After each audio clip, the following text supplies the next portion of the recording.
Në Zhelinës, për dallim nga komuna tjera, kryetari aktual dhe kandidati i vlen për këtë komunë nuk e priti kandidatin ose kundër kandidatin e tij, zotrin Sulejmanit, për të nënshkruar kodeksin për zgjedhje fer dhe demokratike.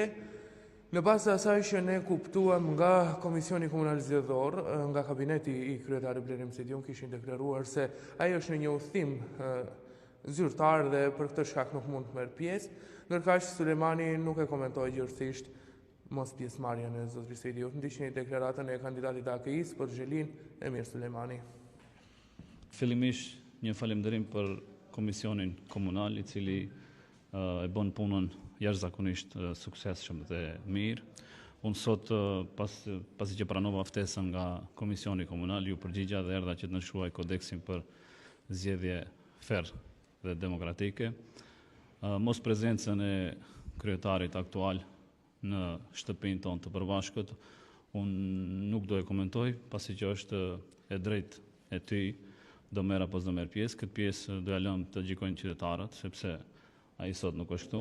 Mirë, do shfrytëzoj rastin që ta bëj një apel të përgjithshëm deri tek të gjithë qytetarët e komunës Zhelinës, që të kemi zgjedhje fer, të lira dhe demokratike, që të mos bien prej provokimeve, sepse 19 tetori do të jetë një ditë feste dhe me 20 tetor jeta vazhdon dhe të gjithë do të jemi bashkë.